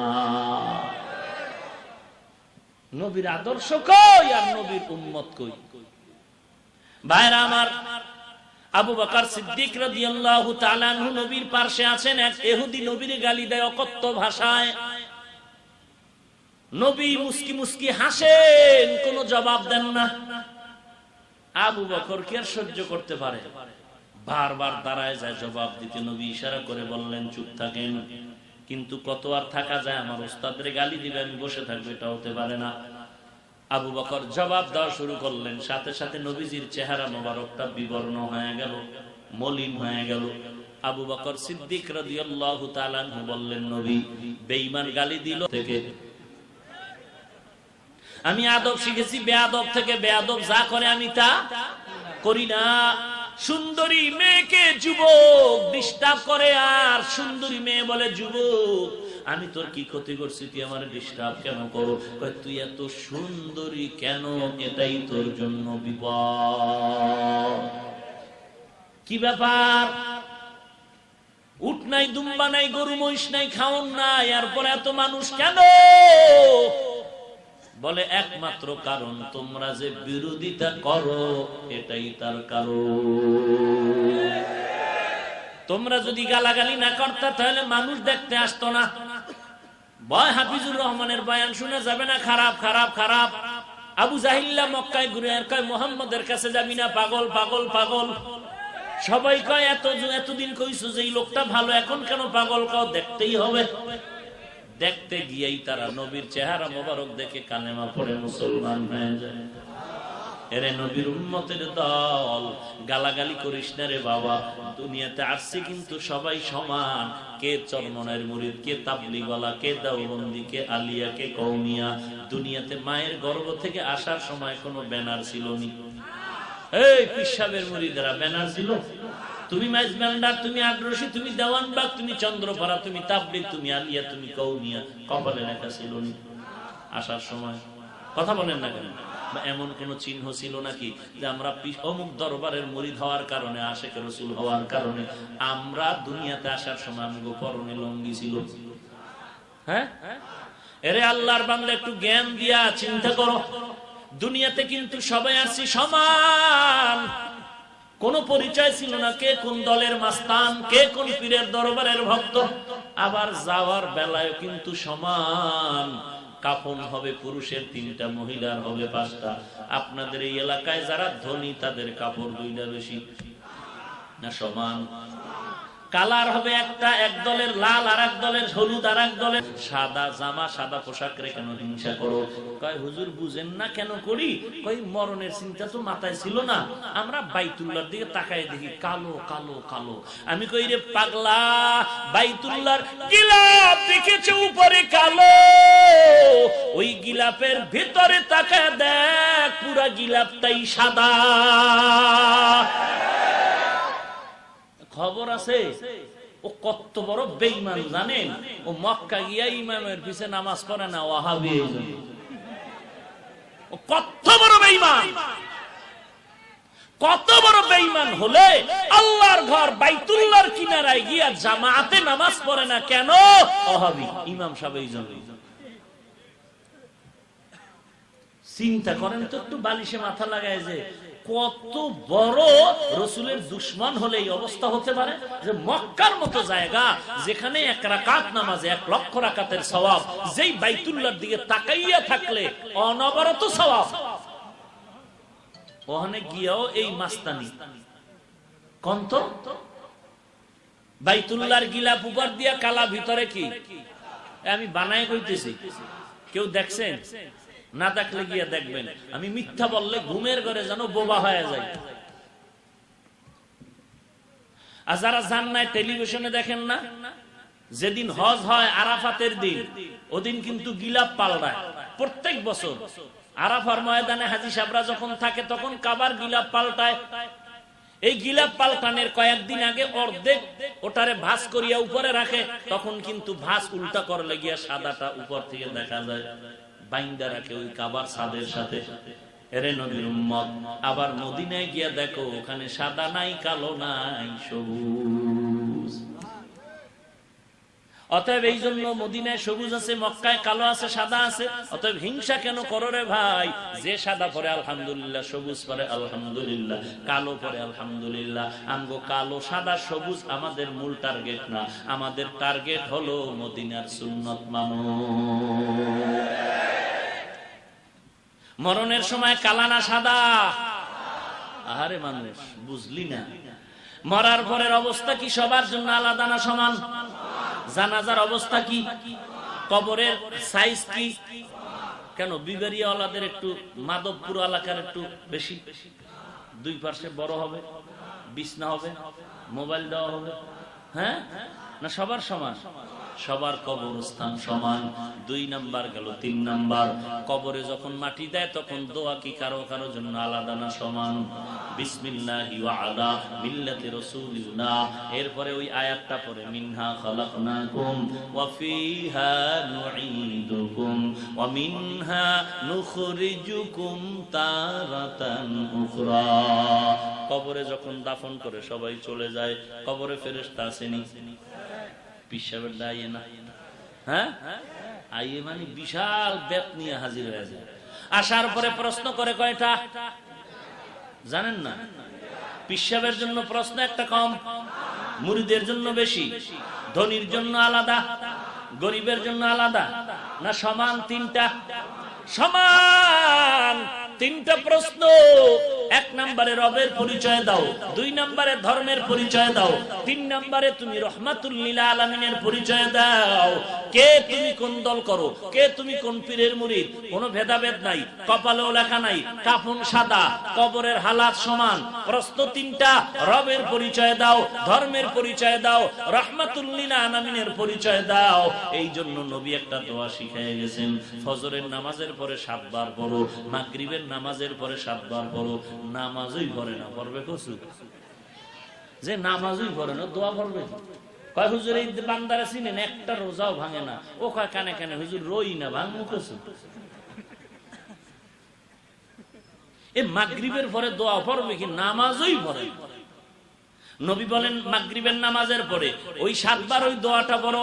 কবরের 3 প্রশ্ন তোমাকে আল্লাহ আসানের সুযোগ করে দিবেন দেওয়ার জন্য। রাদিতু বিল্লাহি রাব্বা ওয়া বিল ইসলামি দীনা ওয়া বি মুহাম্মাদিন সাল্লাল্লাহু আলাইহি ওয়া আলিহি ওয়া সাল্লামা নবিয়্যাও ওয়া রাসূলা। এক নাম্বার আমার জবাব হয়ে গেল, আমার রব আল্লাহ, আমার দ্বীন হলো ইসলাম, আমার নবী হলেন মুহাম্মদ সাল্লাল্লাহু আলাইহি ওয়া আলিহি ওয়া সাল্লাম। এই নবীর দরুদ পড়েন না কেন আশিকরা? আমগো ভাগে ফেলাইছেন তো জান্নাত আমরা আগেই যাব। আমরা সাফাবাজিতে কোনো কাজ হবে না। দরুদ শরীফ পড়েননি কোন সময়? শুধু জেলাফির সময়। নবীর দরুদ কম না বেশি? আপনি কম পড়েন কেন? নবীজির দরুদ কম না বেশি? হাঁটতে চলতে, উঠতে বসতে, খাইতে নাইতে, ঘরে বাইরে সব সময় কার দরুদ? কথা বলেন না কেন? তো এখানে যত আশিকে রাসূল আছেন, সাফাবাজি করবেন না, আল্লাহ সাক্ষী। কিন্তু বুকে হাতটা দিয়ে কি দাঁড়াইয়া কেউ বলতে পারবেন যে হুজুর আমি রসুলের দরুদ হাঁটতে চলতে উঠতে বসতে সব সময় পড়ি? এরপরে এটা কইলি বাঁচতে যাইবেন না। আমি আবার আটকাই দিব তো প্রশ্ন কইরা, মসজিদে ঢুকেননি? হ্যাঁ হুজুর ঢুকি। কি পড়েন দরুদ একটু শুনান তো। তো সাফাবাজি আটকে যাইব না? সাফার জন্য না কইবে হ্যাঁ হুজুর বেশি পড়ি, বেশি পড়ি, বেশি পড়ি। যখনই আমি আটকাই দেব মসজিদে ঢুকতে আর বের হইতে যে দরুদ সালাম আছে আপনি জানেননি? হুজুর এত জানি না। মসজিদে ঢুকতেও দরুদ ও সালাম, বের হতেও দরুদ ও সালাম। মসজিদে হুজুর বছরে একবারও ঢুকছি কিনা সন্দেহ। একদিন মসজিদে গরু ঢুকছে, গরু মুয়াজ্জিন দৌড়াচ্ছে, এই গরুওয়ালারে ধমকায়, বেয়াদব গরুটারে ধমকায়, ঢুকলি কেন? গরুর মালিক কয় মুয়াজ্জিন সাহেব সকালে কি মুরগির গোশত দিয়ে খাইছেন? কয় কেন? কয় তার মার ছিঁড়ে গেল নাকি। গরুটারে ধমকান কেন? এটা তো কিছু বুঝে না, হঠাৎ করে ঢুকে গেছে। আমারে কোনোদিন দেখছেন নাকি? আমি তো কোনোদিন ঢুকি নাই। গরু তো বুঝে না, ওর বুদ্ধি নেই, জ্ঞান নাই, ও তো বোবা, ও ঢুকে গেছে। আমারে তো কোনোদিন দেখেন নাই, কারণ আমি বুদ্ধিমান বাটপার। দেখছেন? হায় হায়, আপনি হাসেন। মুসলমান দাবি করার জন্য তো লজ্জা থাকা দরকার, তো লজ্জাও নাই। এ কোন ফতুয়া নিয়ে বসে আছে জানেন? এর কাছে জিজ্ঞাসা করলে বলবে যে নামাজ না পড়লেও দিল পরিষ্কার। এই বাটপারি ফতুয়া নিয়ে বসে আছে। অথচ আপনার আমার নবী অসুস্থ অবস্থায় জামাতে হাজির। এরে নবীর উম্মত, আমার নবীর উপরে দরুদ ও সালাম সব সময় পড়ো। মসজিদে ঢুকতেও পড়তে হবে বিসমিল্লাহি ওয়া বিসমিল্লাহি ওয়াসসালাতু ওয়াসসালামু আলা রাসূলিল্লাহ আল্লাহুম্মা ইফতাহলি আবওয়াবা রাহমাতিক। আবার মসজিদ থেকে যখন বের হবেন বাম পাও দিয়া বের হবেন। জুতাটা ঢুকাইতেও কিন্তু নবীর সুন্নাত আছে, জুতা খোলার সময় নবীর সুন্নাত আছে। জুতাটা ঢুকানোর সময় বাম পাও দিয়া আবার দোয়া পড়বেন, প্রথমে দরুদ তারপরে সালাম। বিসমিল্লাহি ওয়াসসালাতু ওয়াসসালামু আলা রাসূলিল্লাহ আল্লাহুম্মা ইন্নী আসআলুকা মিন ফাদলিক। বান্দা তুমি শুয়ে আছো, দরুদ পড়তে থাকো, দরুদ সালাম পড়ো। লম্বা দরুদ পড়ো না, এতটুকু পড়ো সাল্লাল্লাহু আলাইহি ওয়া আলিহি ওয়া সাল্লাম, সাল্লাল্লাহু আলাইহি ওয়া আলিহি ওয়া সাল্লাম। একবার পড়বা 3টা পুরস্কার, 10টা গুনাহ মাফ, 10টা নেক যোগ হবে, আল্লাহর কাছে 10 গুণ মর্যাদা বেড়ে যাবে। এরে নবীর উম্মতের দল, রাহমাতুল লিল আলামিনের আদর্শের মালাটা গলায় লাগাও। ওই যুবক তওবা করলো, ইবাদত করে, মসজিদে নামাজ পড়ে, এখন আল্লাহর বান্দা কান্না করে আমার বিবাহের দরকার। কিসের দরকার? কোথায় পাবো মেয়ে? মেয়ে কি অভাব আছে? এত মেয়ে রাস্তাঘাটে অভাব নাই, কিন্তু যুবকের দিলের তামান্না এতদিন আমি স্বাধীনভাবে চলছি, এখন তো নবীর আদর্শ মতো ইবাদত করি, স্বাধীনভাবে চলা যাবে না, সেখান থেকে মেয়েকে নেওয়া যাবে না। ও আল্লাহ, তুমি এমন একটা মেয়ে আমার স্ত্রী হিসেবে বানায় দাও যেই মেয়েটা কোরআনওয়ালা হবে, কোরআনওয়ালা। গরিব হোক ধনী হোক জানা নাই, কোরআন লাগবে আমার আসল। আল্লাহর বান্দা আল্লাহর কাছে দোয়া করা মাত্র একটা সন্তান এসে গেল অমুক জঙ্গলের কিনারায়, একটা গরিবের ঘরে আছে একটা কন্যা সন্তান, পর্দা নিশি মায়ের মেয়ে, কোরআন শরীফ পড়তে জানে। যুবক প্রস্তাব দেওয়া মাত্র বিবাহের জন্য রাজি হয়ে গেল, তারিখ হয়ে গেল, বিবাহ অনুষ্ঠানও হয়ে গেল। বিবাহ কমপ্লিট হওয়ার পরে এবার যুবক আল্লাহর বান্দা স্ত্রীকে নিয়ে পরামর্শ করলো, এলাকায় থাকা যাবে না। কেন? বলে পর্দা নাই, পর্দা নাই। পর্দা এখন ইন্স্যুরেন্স হয়ে গেছে, পর্দা এখন ওই তেলের পাম্প হয়ে গেছে, পর্দা এখন নদী হয়ে গেছে। মূলত পর্দা মানুষের বডির মধ্যে নাই, কারণ এই দেশটা মুসলমানের দেশ। হাজার হাজার মসজিদ, লাখ লাখ মুসলমানের আজান আর নামাজ, ঘুম হয় আজানে, ঘুম ভাঙ্গে আজানের মাধ্যমে।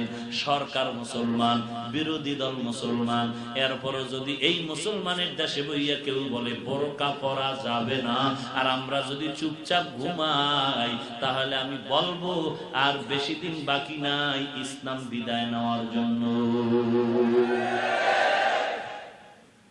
এরে নবীর উম্মতের দল, বেঈমান কইছে নবী সন্ত্রাসী। বেঈমান বলে নবীর দাড়ি ছাগলের দাড়ির মতো। আপনি নাউজুবিল্লাহ বললে কি হবে? কত হাজার নামদারি মুসলমান তাদের সাথে তাল মিলায়, আর আপনি প্রতিবাদ করবেন তারও খবর নাই। এরা নবীর উম্মতের দল। ওই যুবক বিবাহ করে সিদ্ধান্ত নিল পর্দা রক্ষা হবে না তো কি করার, বলে জঙ্গলের কিনারে একটা ছোট্ট ঘর উঠাইয়া থাকবো। আমি বড় গরিব, তুমিও বড় গরিবের সন্তান, টাকা নাই, আমি মানুষের বাড়ি কাজ করিয়া করিয়া জীবনটা আমি চালাই। এইবার স্ত্রী রাজি হওয়ার পর আল্লাহ তাআলার আইন মাইনা গেল আল্লাহর বান্দি, কারণ ভেতরে কোরআন আছে। যার মধ্যে কোরআন আছে তার অহংকারটা কম আছে। এমন মেয়েটা স্বামীর ভক্ত হওয়াটাই স্বাভাবিক। আর যৌতুকের গজব নিয়া বিয়া করছু, টাকা না দিলে বিয়া হবে না, বিদেশের ভিসা না দিলে মাইয়া নেওয়া হবে না। এইবার বিদেশের ভিসা নিয়া মেয়েকে বিবাহ করলি, টাকা খাইয়া চোরের মতো, বাটবারের মতো, ডাকাতের মতো শ্বশুর বাড়ির থেকে যৌতুক খাইলি। ওই যৌতুক খাওয়ার পর স্ত্রীর সাথে স্বাধীনতা নিয়ে কথা বলার সাহস হারিয়ে ফেলেছে যুবক। এই গজব আছে নিয়ে দেশে। এরা যদি কয় ইসলাম নারীর অধিকার দেয় না, এদেরকে জুতা দিয়ে কেমন বাইরানো দরকার। যৌতুকের কারণে আজকে কত নারী জীবনটা নিয়ে নিল। মিডিয়া তো এখন কথা বলার আগেই ভাইরাল হয়ে যায়। এক যুবক বউরে ফিডায় যৌতুকের জন্য, আর মোবাইলটা ওপেন করে ওর শাশুড়িকে বলতেছে, শোন তোর মেয়ে কেমন চিল্লায়, শোন না মোবাইলে শোন।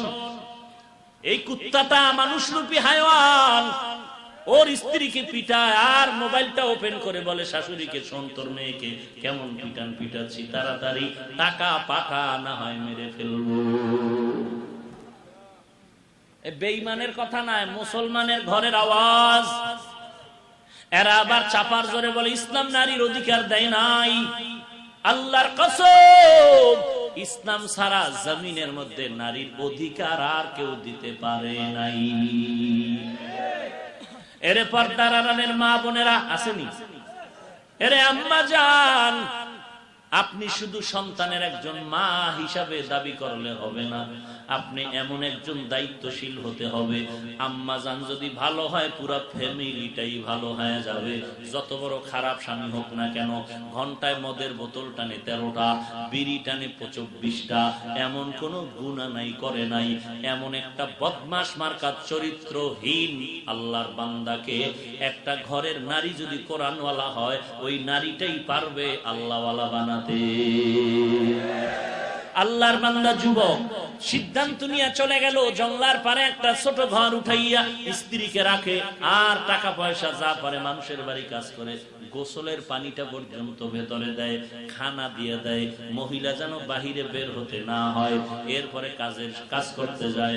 আল্লাহর বান্দা যুবক যতই কাজ করে, আগে নামাজের চিন্তা ছিল না, এখন মালিকের সাথে কমিটমেন্ট করে নিয়েছে, কন্ট্রাক্ট করে নিয়েছে, আর নামাজের সময় নামাজ পড়বো, ওই সময় কাজের হুকুম দেওয়া যাবে না। আমার সোনার বাংলার কি খবর? সোনার বাংলার যুবক মুসলমান মালিক ফ্যাক্টরি দিয়েছে, হিন্দু মালিকের ফ্যাক্টরিতে মুসলমান কাজ করে।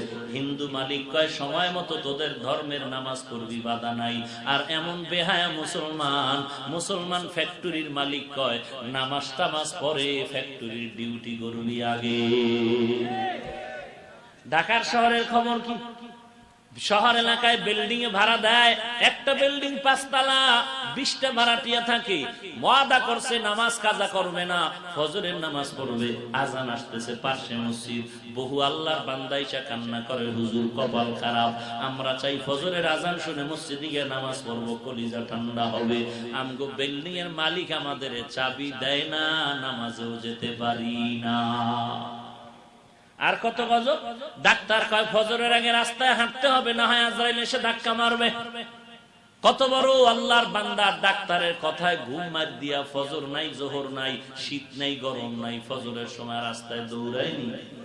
কত বড় বেহায়া, কত বড় বেলাজা, কত বড় বেশরমা, কত বড় বেয়াদব! ডাক্তারের কথায় রাস্তায় হাঁটে, পাশে মসজিদে ফজর পড়ে না। আছে না নাই? যে পড়ে না তাকেই বলছি, যে পড়ে কি তাকে বলছি? ভাইরা আমার, ডাক্তারের কথায় রাস্তায় হাঁটতে পারলা, সকাল বেলা পাশে মসজিদে 4 রাকাত নামাজ পড়লে কি গজব আসতো? এরে নবীর উম্মতের দল, ভালো করে বুঝো। আল্লাহর বান্দা যুবক বলে নামাজের সময় নামাজ পড়বো, আর কি বলে জুমার দিন, ওদিন কোনো কাজ হবে না, ওদিন শুক্রবার জুমার প্রস্তুতি চলবে। আজকে জুমার দিন, আগামীকাল জুমার দিন, রাত্র হয়ে গেল জুমার রাত্র। যুবক আজকে জুমার নামাজের জন্য সবার আগে মসজিদে যাবে, সওয়াব বেশি। পরিপাটি হয়ে রেডি হয়ে আছে, আজান হয়ে গেল, যুবক রওনা হয়ে গেল, নামাজে রওনা। স্ত্রী পেছন দিক দিয়ে ডাক দিয়ে কয় স্বামী আমার নামাজে যাও, বলে হ্যাঁ। দাঁড়াও, সকালবেলা 1 বস্তা গম নিয়ে গেছো, মিলে গম নিয়ে গেছো, আটা ভাঙায় নিয়ে আসবা। বিদ্যুতের সমস্যায় পারো নাই, জুমার নামাজের পরে মিল বন্ধ হবে, 3 দিন 2 দিনে মিল খুলবে না। ঘরের মধ্যে অবশিষ্ট আটা নাই যে রুটি বানায় খাবো। এখন যদি আটার বস্তা এনে না দিয়া যাও, তাহলে 3 দিন উপবাস থাকতে হবে। আটার বস্তা নাই, গম নাই, রুটিও বানানো যাবে না। নামাজে যাইতে বাধা দিলাম না, নামাজে যাও, তবে আটার বস্তাটা আনার ব্যবস্থা করে যাও। আল্লাহর বান্দা যুবক চিন্তা করে ঘর থেকে বের হয়ে গেল, দরুদ শরীফ পড়তে পড়তে যাচ্ছে। বাড়ির দরজা পর্যন্ত যাওয়ার পরে হঠাৎ একটা বাচ্চা এসে পেছন দিক দিয়ে ডাক দিয়ে কয় চাচা নামাজে যাও, বলে হ্যাঁ। বলে তুমি যে কষ্ট করে মানুষের বাড়ি কাজ করে টাকা জমাইয়া একটা দুধের গাভী কিনছো, ওই গাভীটা গোয়াল ঘর থেকে রশি সিরিয়া জঙ্গলায় পালায় গেছে, চাচি আমাকে পাঠিয়েছে। এখন যদি জঙ্গলার থেকে গাভীটা এনে না দাও, হিংস্র প্রাণী পেয়ে ধ্বংস করে ফেলবে। নামাজ পড়তে বাধা দেওয়া হয় না, নামাজে যাও, গাভীটা আনার ব্যবস্থা করে তারপরে যাও। আল্লাহর বান্দা যুবক চিন্তা করে আর মসজিদের দিকে আগায়। কিছু দূর যাওয়ার পর প্রাপ্ত বয়স্ক এক আল্লাহর বান্দা পেছন দিক দিয়ে ডাক দিয়ে কয় যুবক দাঁড়া, কই যাও? বলে নামাজে যাই। বলে বৃষ্টি নাই, বহুদিন ধরে বৃষ্টি নাই, সমাজের মধ্যে মানুষ হাহাকার করতেছে, ফসলি জমিনগুলো নষ্ট হয়ে যাচ্ছে। তুই একটু জমিন কিনছিলি, জমিনে মেশিনওয়ালাকে পাও পাও না, পানির সিরিয়াল নাই, তোর পাশের জমিনের পাশের জমিনটা আমার, হঠাৎ আমি আধা ঘন্টার জন্য মেশিনওয়ালাকে পেয়েছি, আমার জমিনে পানি দিয়া মেশিনওয়ালা চলে যাবে, অন্য জমিনে পানি দিবে, 1 মাসের মধ্যে পাওয়া যাবে না। এই সুযোগে তুই যদি দৌড়াইয়া যাইয়া মেশিনওয়ালাকে বলো, তাহলে পাইপটা ঘুরাইয়া তোর জমিনেও পানি দিতে পারবে, নামাজের পরে কিন্তু আর পাইবা না। আল্লাহর বান্দা চিন্তায় পড়ে গেলেন, গাভীটা আনা আমার জন্য দরকার, কারণ আমি গরিব, দুধ বিক্রি করে আমার সংসার চলে, গাভীটা এনে না দিলে হিংস্র প্রাণী খেয়ে ফেলবে, কপাল আমার খারাপ হবে, মারাত্মক বিপদ। এদিকে আটার বস্তা যদি না আনি 3 দিন ঘরের চুলায় রুটি হবে না, এদিকে যদি মেশিনওয়ালারে খবর না দেই, মেশিনওয়ালাকে পাবো না, আমার কষ্টের হালাল টাকার কামাই করা জমিনের ফসল নষ্ট হয়ে যাবে। 3টা মহা বিপদ মাথায় নিয়ে চিন্তায় পড়ে গেল, এখন কি নামাজে যাব নাকি বিপদ রক্ষার জন্য সমাধানে যাব। হঠাৎ করে অন্তরের মধ্যে ওই আল্লাহওয়ালা যার কথায় বান্দার আমল ভালো হয়েছে, তার বয়ানের একটা কথা অন্তরে জমা হয়ে গেল। আল্লাহওয়ালা কোরআনের আয়াত দিয়ে বয়ান করেছিলেন, ইয়া আইয়ুহাল্লাযীনা আমানুস্তাঈনু বিস-সাবরি ওয়াস-সালাহ ইন্নাল্লাহা মা'আস সাবিরিন। আল্লাহর অর্ডার হলো, পাহাড় সম পরিমাণ বিপদ আসলে 2 জিনিসের মাধ্যমে আল্লাহর স্মরণ কর। 1 নম্বরে বান্দা ধৈর্য ধারণ কর, 2 নম্বরে নামাজে দাঁড়ায় যা, সালামটা ফিরাইয়া দেখবি বিপদ আর নাই। আল্লাহর বান্দা যুবক চিন্তা করে জবাব পাইল, পাওয়ার পরে 3টা বিপদ মাথার থেকে ফালায় মসজিদে রওনা। আল্লাহর ঘরে গিয়া নামাজ পড়ে সিজদায় পড়ে কান্না করে, ও আল্লাহ, 3টা মহা বিপদ ছেড়ে আমি আসলাম, তোমাকে ভুলি নাই রে আল্লাহ। আল্লাহ কয়, যেই বান্দা আমাকে ভুলবে না, আমি আল্লাহ সেই বান্দাকে ভুলতে পারি না। আল্লাহর বান্দা যুবক কান্নাকাটি করে এবার রওনা হয়ে গেল, কান্না করে আর বাড়ি যায়, আবার মনে মনে বুঝায়, আমার কান্না কি আমার মাওলায় কবুল করবেন নাকি? কারণ এই জমিনের মধ্যে আমার মতো গুনাহগার আর কেউ ছিল না, এমন কোন গুনাহ নাই যে গুনাহ আমি করি নাই, আমার কান্না কি আল্লাহ কবুল করবেননি? এইভাবে চিন্তা করে করে বাড়ির দরজার দিকে আগায় গেল। বাড়ির দিয়া দরজা দিয়া যখন ঢুকতেছে, তাকায় দেখতেছে হারানো গাভীটা খোয়ারের মধ্যে দাঁড়িয়ে আছে। আল্লাহর বান্দা এবার চলে গেল ঘরের মধ্যে, মনের মধ্যে একটা আনন্দ, আল্লাহর কুদরত। ঘরের দরজায় গিয়া সালাম, আসসালামু আলাইকুম ইয়া আহলাল বাইত। স্ত্রী দেখে ঘর থেকে জবাব হাসির আওয়াজ। আল্লাহর বান্দা ঘরের মধ্যে ঢুকে দেখে স্ত্রী বসে বসে রুটি বানাচ্ছে, রুটি। আল্লাহর বান্দা খুশি মনে কথা না বলে বের হয়ে চলে গেল জমিনের কিনারায়, গিয়া দেখে তার জমিনটা পানি দ্বারা ভরপুর হয়ে আছে। আল্লাহর বান্দা শুকর আদায় করে ঘরে চলে গেল। স্ত্রীকে ডাক দিয়ে বলে, বিবি আমার, আটার বস্তা তো আমি আনিয়ে দেই না, তুমি আটা কোথায় পেয়েছো বলো। স্ত্রী চোখের পানি ছেড়ে কান্না করে, স্বামী আমার, তুমিও গরিব, আমিও বড় গরিব, পায়ের উপরে পাও ফালাইয়া তোমার ঘরে থাকবো এমন জিন্দেগি আমি আশা করি নাই। আমার বাবা গরিব, তুমিও বড় গরিব, তুমি যখন ঘর থেকে বের হয়ে গেছো, তুমি তো এমন কোন বিবি ঘরে আনো না যে স্বামীর অজান্তে টাকা পয়সা বন্ধু বান্ধব নিয়ে আড্ডা দিয়ে নষ্ট করবে। তুমি যখন চলে গেছো, আমি দেরি না করে ওযু বানাইয়া যায় নামাজে বসে কান্না শুরু করেছি। আল্লাহর কাছে দোয়া করেছি, আল্লাহ, তোমার বান্দা বড় গরিব, তারপরে তোমাকে ভুলে নেয়, নামাজে চলে গেছে। আল্লাহ, আমি তার ঘরের একজন স্ত্রী গুনাহগার, মেহেরবানি করে এই বিপদ থেকে কুদরতি সাহায্য হাত বাড়ায় আমাদেরকে বিপদ থেকে বাঁচায় দাও। আমি মোনাজাতে কান্না করতেছিলাম, হঠাৎ করে বাহির থেকে কে যেন আমাকে ডাক দিয়ে কয়, দরজা খুলো। দরজা খুলিয়া দেখলাম আটার বস্তা নিয়ে এক বান্দা দাঁড়ায়, কয় এই তোমাদের বস্তাটা নিয়ে নাও। আমি বললাম কে তুমি? বলে আমি অন্য এলাকার একজন মানুষ। আমার বস্তা মিলেছিল, কিভাবে চিনতে পারলা, কিভাবে আনলা? বলে আমারও একটা বস্তা ছিল, আমারটা আনতে গিয়া ভুলে তোমাদেরটা আমি নিয়ে আসি। নাও তাড়াতাড়ি নাও, তোমাদেরটা রাখিয়া আমি আমারটা আনতে আবার যাইতেছি। এইভাবে চলে গেল। ও বিবি বলো আল্লাহর কুদরতি হয়েছে, তবে গাবিটা ঘরের মধ্যে আসলো কিভাবে?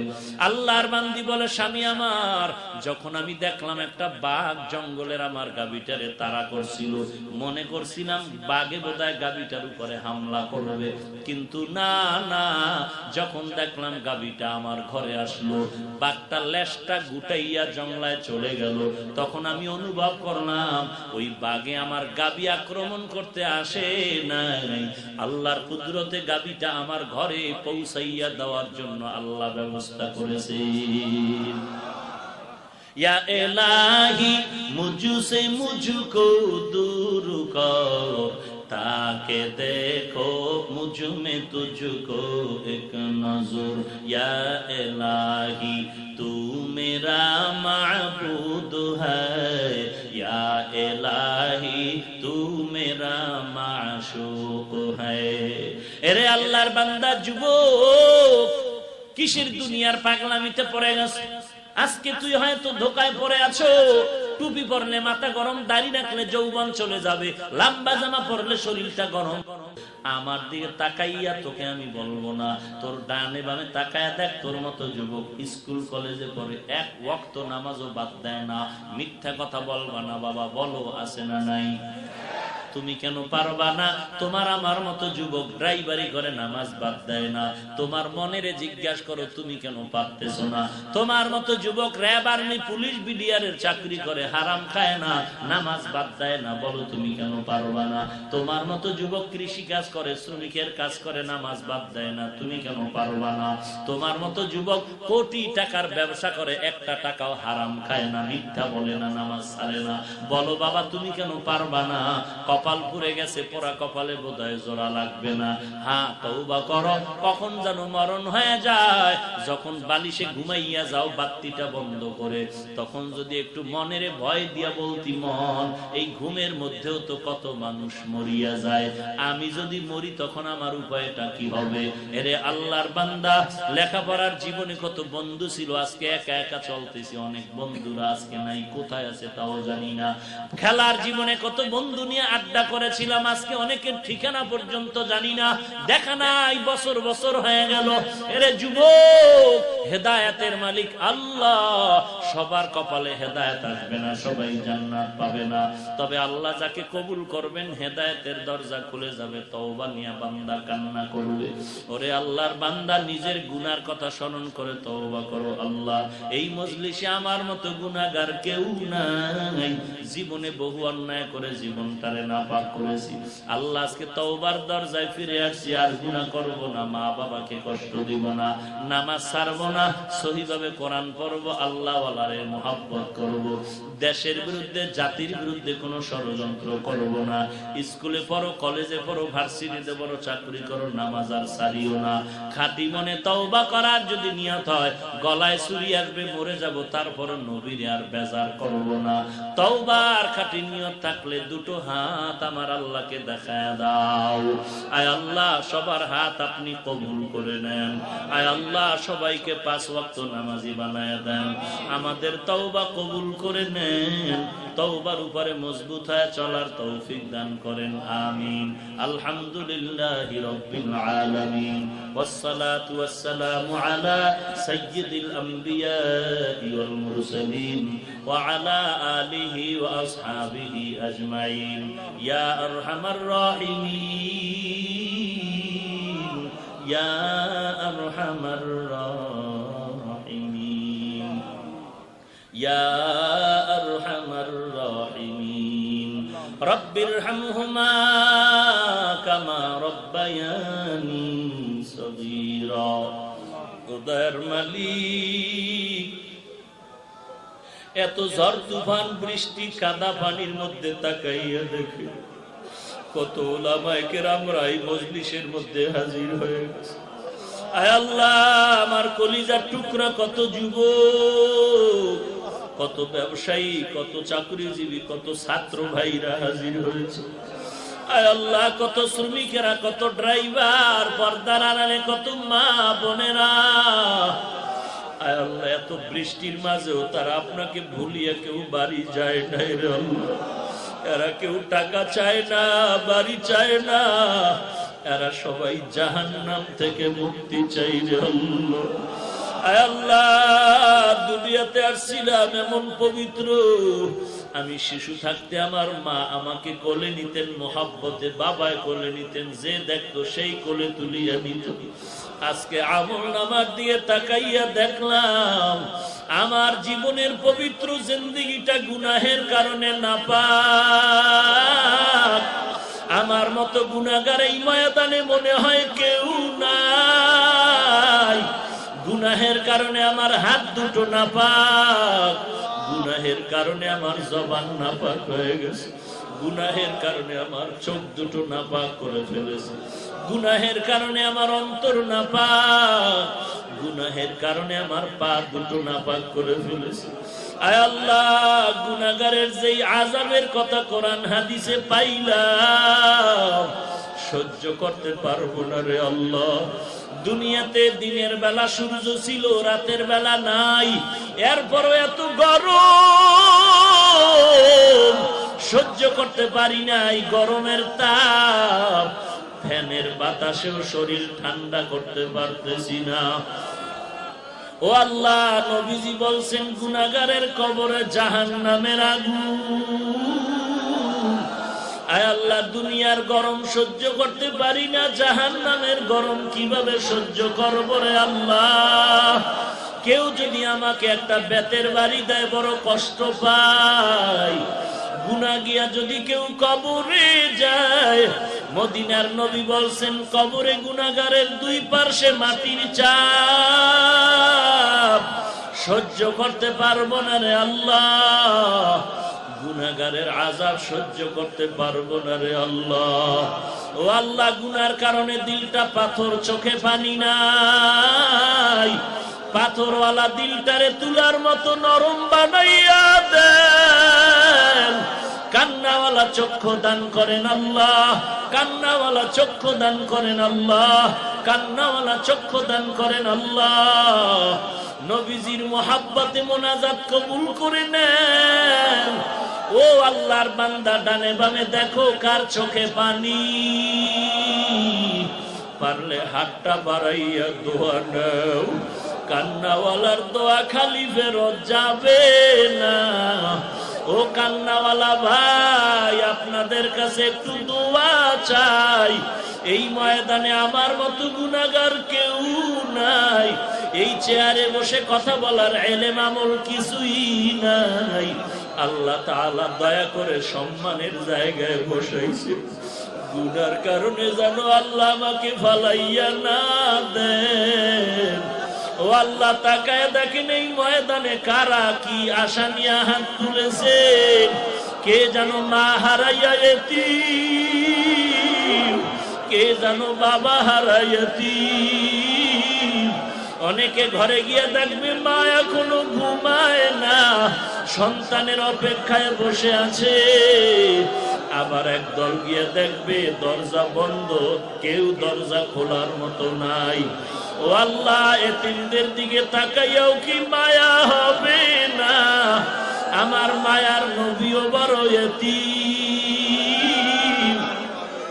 আমার নবী ডানে তাকায়, বামে তাকায়, মাও নাই, বাবাও নাই। কাফেরেরা পাথর মারে আর নবী চোখের বাড়ি ছেড়ে কাঁদে আর আল্লাহর কাছে দোয়া করেন, রে মালিক, আমার মা নাই, বাবাও নাই, আমি বড় ইয়তীম। ও আল্লাহ, ওই ইয়তীম নবীর উম্মতেরা হাত উঠাইছে, কারো হাত আপনি খালি ফিরাইয়া দিয়েন না রে মালিক। ও আল্লাহ, কারো আমিন খালি ফিরাইয়া দিয়েন না রে আল্লাহ। এই ময়দানের কাউকে খালি ফিরাইয়া দিয়েন না রে মাওলা। আপনি যদি আমাদের মাফ না করেন, আপনার গফফার নামটা কেন রাখলেন? আমাদের যদি ক্ষমা না করেন, রহমান নামটা কেন রাখলেন? ও আল্লাহ, কারো আমিন খালি ফিরাইয়া দিয়েন না, সারা দুনিয়ায় শান্তি দান করেন আল্লাহ। মুসলমানের ঈমান আমল হেফাজত করেন আল্লাহ।